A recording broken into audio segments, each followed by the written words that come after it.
మెదక్ జిల్లా వెల్దుర్తి మండల కేంద్రంలో బీజేపీ నాయకులు సంబరాలు నిర్వహించారు. భారతీయ జనతా పార్టీ ఎంపీ అభ్యర్థి రఘునందన్ రావు అత్యధిక మెజార్టీతో గెలుపొందడంపై హర్షం వ్యక్తం చేస్తూ మండల పార్టీ ఆధ్వర్యంలో భారీ ర్యాలీ నిర్వహించారు. అనంతరం అంబేద్కర్ చౌరస్తా వద్ద టపాకాయలు కాల్చి మిఠాయిలు పంచుకున్నారు. భారతీయ జనతా పార్టీకి ఓటు వేసి గెలిపించిన ప్రజలకు ఈ సందర్భంగా వారు ధన్యవాదాలు తెలిపారు. ఈ కార్యక్రమంలో మండల అధ్యక్షుడు చంది నరసింహులు, జిల్లా ఉపాధ్యక్షుడు శ్రీనివాస్ గౌడ్, శేఖర్ గౌడ్, మండల ఉపాధ్యక్షుడు శ్రీనివాస్, బీజేవైఎం మండల అధ్యక్షుడు నవీన్, జనరల్ సెక్రటరీ దాసు, జిల్లా నాయకులు జనార్దన్ రెడ్డి తదితరులు పాల్గొన్నారు. జై జై బీజేపీ.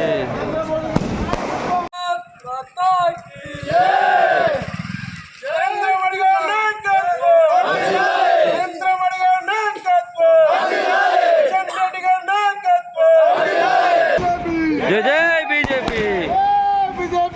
జై బీజేపీ. భారతదేశంలోనే కనీవిని ఎనగని రీతిలో ఇలా భారతీయ జనతా పార్టీని ప్రజలు పట్టం కట్టడం జరిగింది.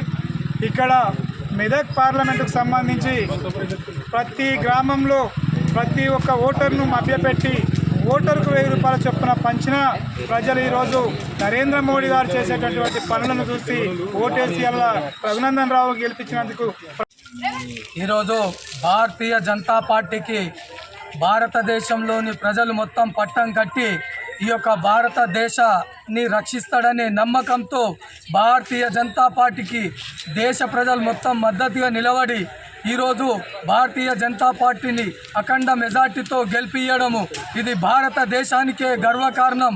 దీన్ని మనం అందరము తూచా తప్పకుండా ప్రజల్లోకి మన యొక్క భారతీయ జనతా పార్టీ చేసినటువంటి అభివృద్ధి పనులను తీసుకుపోవాలని నేను కోరుకుంటున్నాను. భారత్ మాతా కీ జై. మరిన్ని అప్డేట్స్ కోసం మా ఛానల్ని సబ్స్క్రైబ్ చేయండి.